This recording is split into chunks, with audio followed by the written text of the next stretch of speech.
have a number of issues that we are looking And stop this and start interacting, because this is the most interactive. I just can't wait. I hope not. Okay, so we have been bashed, but we have generally been praised. For what? Well, our special Republic Day Dumsor edition of Joy News Prime.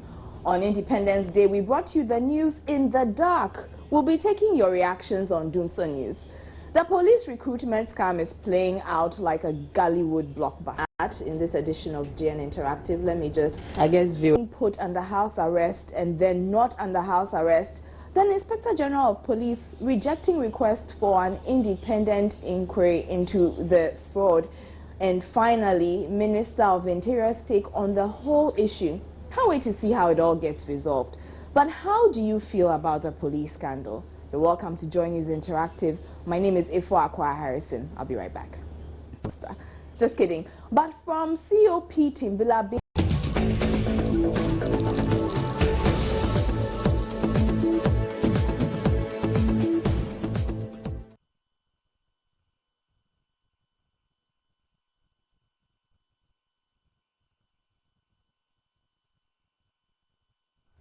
You can get interactive with us via social media. We're on facebook.com/Joy News on TV. GN Interactive GH. Alternatively, you can send your messages via email. It's joynewsim@multitvworld.com, or send your messages through WhatsApp. The number is 054-010-9009.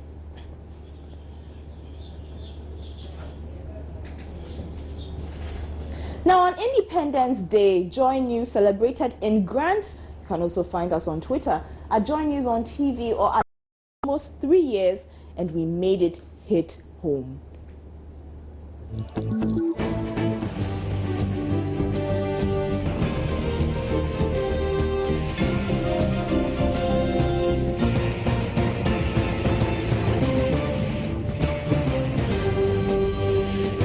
This is Joy News Prime. On this Independence Style, we took an issue that has been plaguing the nation for all. And so, in solidarity with the many homes in Ghana who cannot watch this broadcast precisely because they do not have electricity, this bulletin will be anchored with very little lighting. On that note, lights off.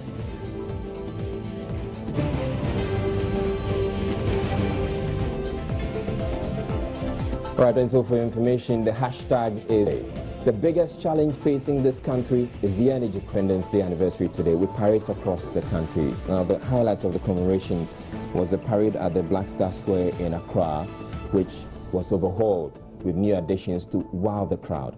President John Mahama presided over the ceremony, which also saw former heads of state Flight Lieutenant Jerry John Rawlings and John Ejiokumkufo in attendance. Akrofi Smart Abe was there for Joy News. Dumsor News. Ghanaians marked the 58th Independence. Ghanaians from all walks of life had started filling the stands at the Black Star Square. As time went on, the crowd grew thicker. Some had come from far-off places, while others had skipped work just to witness the parade. Me myself, I've come to work, but as I've come to work today, it's not going well, so I decided to pass through. Right, so that's it for this. As early as 6:30 a.m., hundreds. With those of our viewers who are unable to watch this particular bulletin, all because of Dumsor.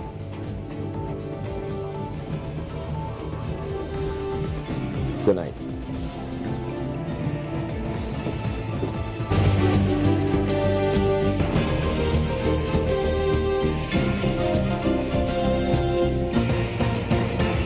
Dumsor, special edition in solidarity.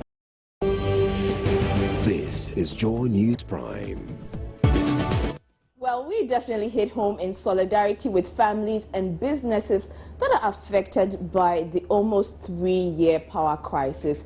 Many seem to enjoy the bulletin, looking at the reviews on social media, but boy, did we get a bashing. Well, we did it and we had fun doing it because the energy crisis has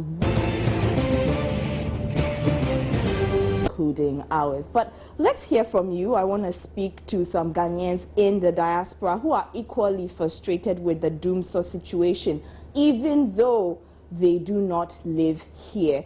Kwame Osei Asare joins us from Gabon.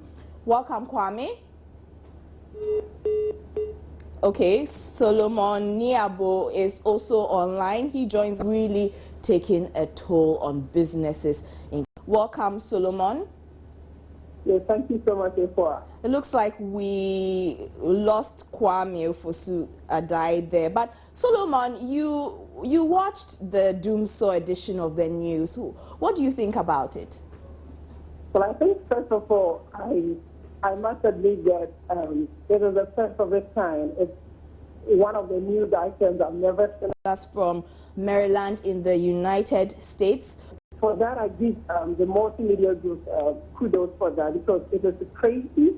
It tells the Ghanaian populace that it's not something that the issues about Dumsor, the issues about this power crisis, does not necessarily affect just a minute percentage of the people, but again, it affects the entire population, including even those who work as journalists or those who are broadcasters before. And I can call it a novelty, and those of us, because for people watching, it is amazing and puzzling that for some time now, Ghana has not been able to overcome this power crisis. And the reason why we have issues with that as people who are Ghanaians or who call ourselves Ghanaians is because we cannot consistently get wrong services or bad services for things we pay for, because these are services. It really expands and makes the issue more real for them. It cannot be excusable for anybody or any state authority to consistently keep giving excuses about things that have not been done and say that these are challenges. So, of course, I think that is a great work by most media. I applaud them for that, and I think that it was creative. I love it, and I enjoyed it. Thank you. Well, what are some of the comments and reactions you've that the citizens are paying for? News. I mean, a friend watched it from, and my friend is from Uganda.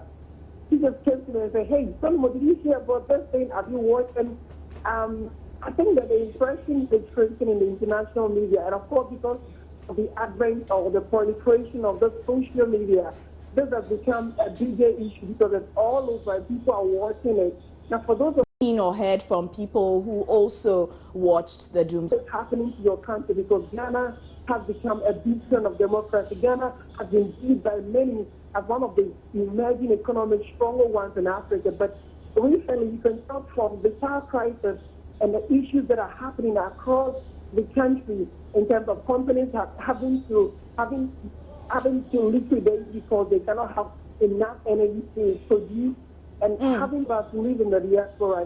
The question becomes, what tells you that the Ghanaian economy is taking a nosedive?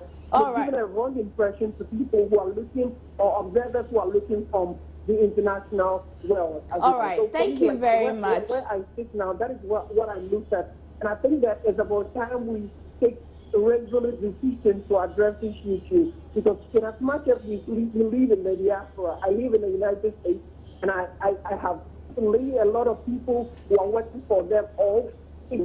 All right, thank you very much, Solomon. I have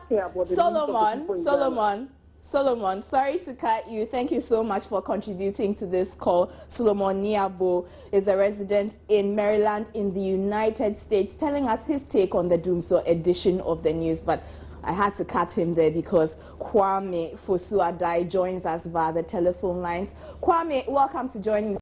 Constant electricity flow, power, and all these things. You live in Gabon. You watch the Dumsor news. What do you think about it? Yeah, I watched it. It's a good initiative. When I watched it, I was so happy. At least for one, joining me something different. And it's the truth. That is what Ghanaians are speaking. Anytime I'm back home, I always complain about this Dumsor issue. And it's interactive. Thank you. Now you 4 hours of 12 hours on. This is very serious. As a country, even here in Gabon, Ghana is far better than Gabon. But here in Gabon, we enjoy life for 24 hours. each and every day. So our leaders must get serious. Our leaders must really, really get serious. So I don't know why people should complain about the issue. All right. Getting serious. Now I hear it's 20. A Ghanaian resident in Gabon. They have been lauding us on the Dumsor news, but of course we received a lot of bashing on it. We'll be reading a few of your Facebook comments very soon. But let's quickly speak to my colleague Jahunyan. She joins us in the studio to tell us how the whole idea came about. Dumsor news. Jahu, welcome to JN Interactive. Thank you very much, Efwa. So Dumsor news was a thank you very much, Kwame Fosu Adai. Friday.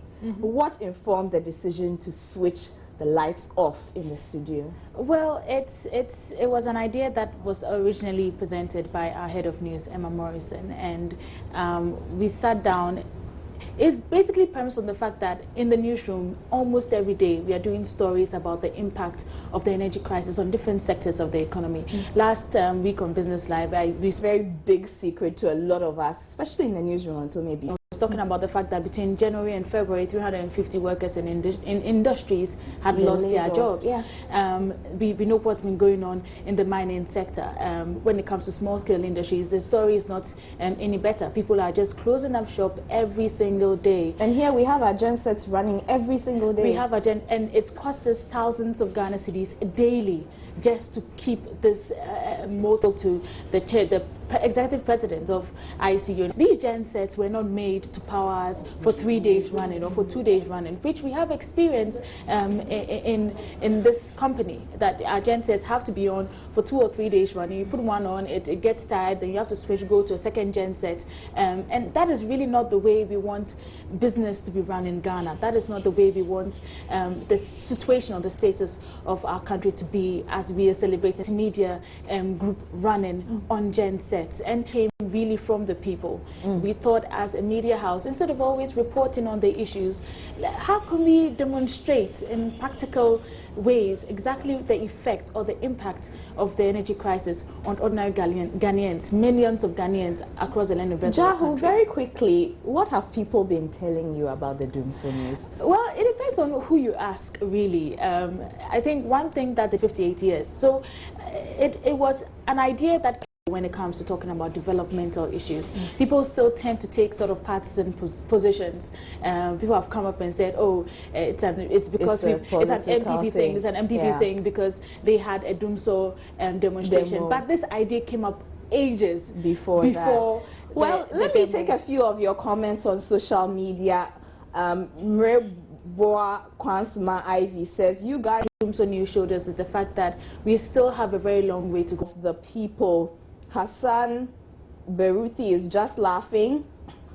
Jedu Waja says, "So where did you get the light to power your computers and the TV in the newsroom?" Well, we didn't say we didn't have light to power our computers. We switched the studio lights off in solidarity with the many families and businesses who could not have light. To amazing. You feel the plight of, says those who are insulting them should stop. There's something that they want the NDC government to know. I think they are trying to do something. Abdul Razak Baku says, "I think Joy News, you are not telling us the truth." Omar Idris says, "Solar energy will help us." Nana Kofi Amwa says, "Hey Ghana youth, what are we doing to ourselves? Are we ready to take the future and make this country watch the news?" Akwesi Linford, and it goes on and on. Nana Bosiako says, "I'm sad. Is this Ghana? You guys are not thinking right because of politicians. They are sleeping in light with their families, filling their gensets and our taxes, and we are sleeping in darkness and yet defending their failure. Oh, NDC guys, you are making me sad." Flash, a better place. SMH, okay, about the extent of Dumsor. If their new studio is like this, how will the hospitals be? And you are here complaining about them being unprofessional. So that came because a lot of comments had come before saying that, you know, what we did is unprofessional and it's unethical, and yeah. we're expecting that kind of reaction, to be honest, that not everyone will understand. But we still stand by. Alexander says, see, they are portraying a message out. And hopefully we might not need to put our lights off again once this. Thank you very much, Jahunyan, my colleague here at Joy News. Now, Minister of Interior Mark Oyongo gave Joy News an exclusive interview today. He was on the Super Morning Show explaining why COP Timbila was not placed in cells like every other person, among other things. From COP, the fact that we did it in solidarity, it was deliberate. The lights went off. A very senior police position. And I guess that is the reason why they put him under house arrest. But under normal circumstances, everybody will say, look, the law is no respecter of persons.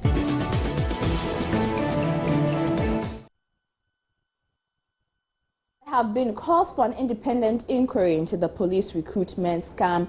Security go to Deputy IGP and then you go to IGP. So it's regard.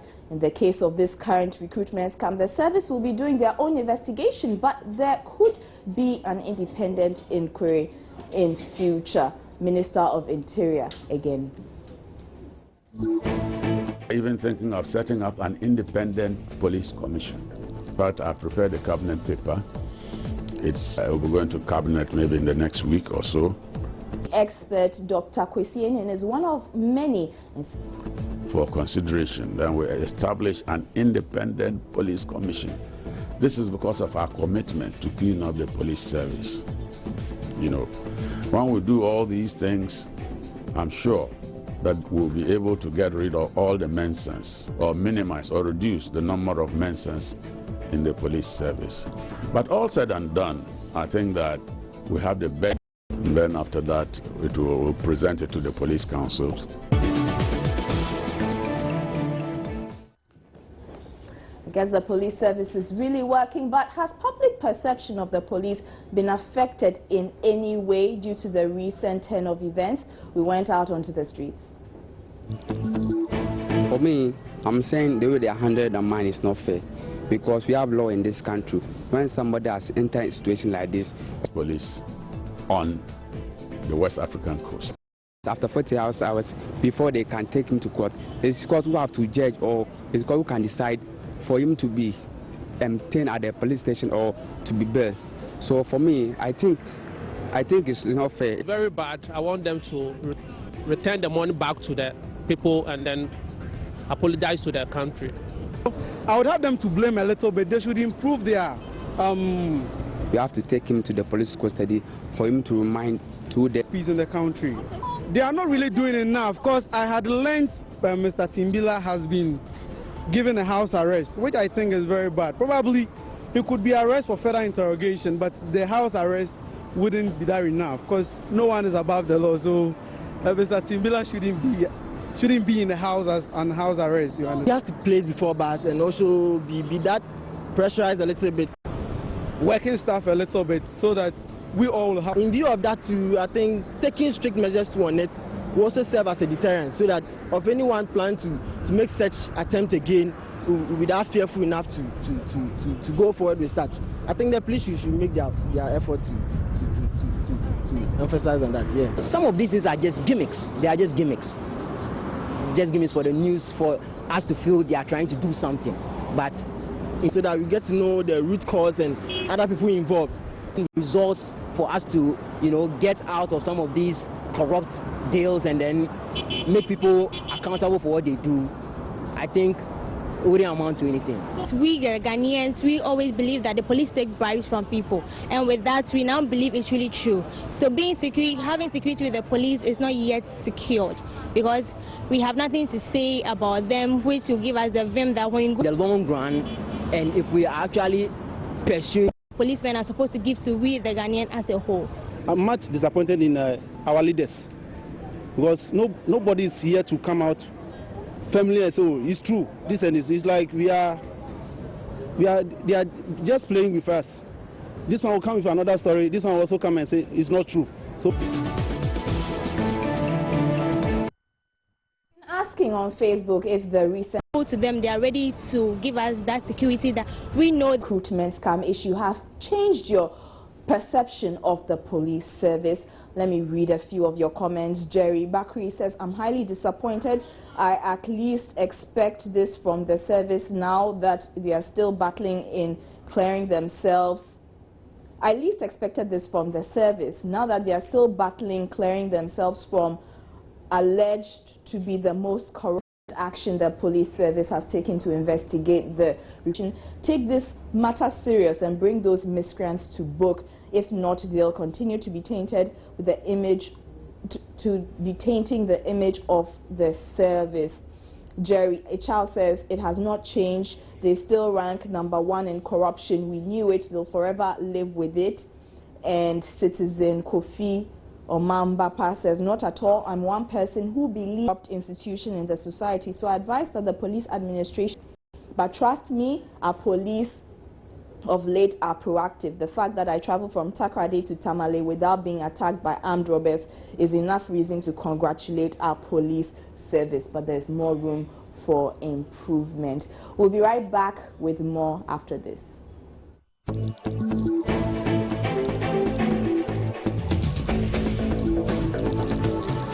That yes, we have some bad nuts in the police service. Welcome back to Joy News Interactive. Now, if you thought all the backlash we gave government for putting Chinese fittings in Parliament got any results? 6032113. Terms and conditions apply. Parliament made in China. Joy News gathers that the judiciary has also decided to furnish its ultra-modern complex with Chinese fittings. Interesting, huh? This is just a few months after the controversy in Parliament over the purchase of Chinese chairs and communication gadgets. Well, Deputy Director of Works at the Judicial Service, Justice Ajote, has been justified. Sorry to burst your bubble. From now on, Ghana's with our correspondent, Kwachi Afre Nyama. Basically, you have the people who can do it, but if you look at the time, and then the quantum of furniture that we are talking of, unless they come together as a group, like let's say if Kingdom, if Agowu, they can merge, and then that one, yes, they can produce. But if one company is going to the decision for the Chinese preference in this interview, if our companies can come together to produce the quantum of chairs that we need, definitely why not give it to them? And this is competitive. Once it's competitive, why not? But the issue with our chairs is that we gave them exact specification and we tested them before they were brought in. Okay? So if you see our type, at least it's quite difficult, and then it will affect our time of delivery. 2024.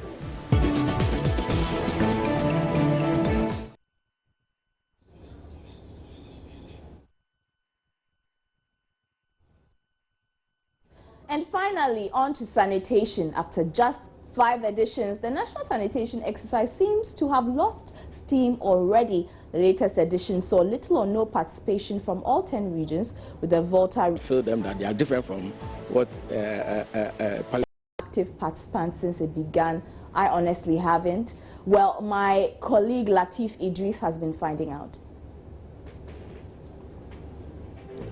A week after the first edition of the National Sanitation Day exercise, I was here at Osumaiti, and this drain here was as clean as you can imagine. But today the situation is different, and it tells you how region leading the pack. But hey, let me ask, have you been an... It's fallen. I think that the key was low. It was low over here because the patronage here for the first time was good. At least very Saturday was very low because the turn-up was low. I don't know whether it's from the media or it's from the... because it seems like everything was quiet. I don't know. It's from the collecting of the rubbish. When you collect the thing from the gutter... The enthusiasm towards the National Sanitation Day exercise. Back to the drain back. That's the whole problem. So if you collect the thing from the drain and you go back there, that means the whole issue is going to square one. I think when the logistics are here to pick out, the thing will be okay. You know, because you have started here and there several times. Need to be taken out, but it seems like the thing was getting. The rubbish is left here uncollected. The AMA isn't doing its work well.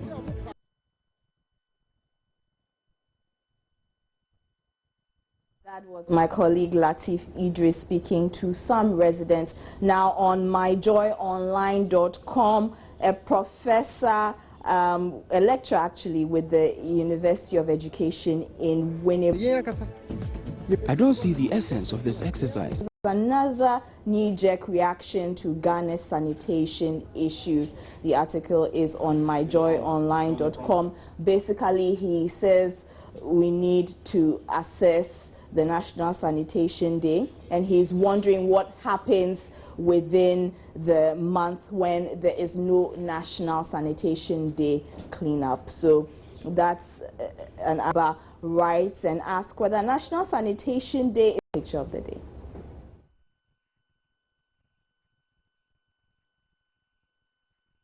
You're welcome back. How do you like my picture of the day? It's me, you know. Sure, it's you. Can't you see the hair? You? Yeah. You wouldn't do this. I know you like salad. You wouldn't do this. Anyway, news just coming in. Article by Isaac Money. Let's take a look at it. That the bank accounts of Commissioner of the Police, Patrick Timbila, have been frozen pending the conclusion of investigations into his involvement in the recent police recruitment scam. And COP Patrick Timbila is said to be the he's said to be operating actually 2 accounts totaling about 1 million Ghana cedis, which is one of the issues we discussed today on today's big story. Now, they suggest Interior Minister Makoyongo is saying after a police council meeting earlier today. Yeah, so there's more to be seen. Like I said, I can't wait to see how it all plays out. My name is Ifwa Akwa Harrison. My name is Aisha Ibrahim. Enjoy your evening. Good night.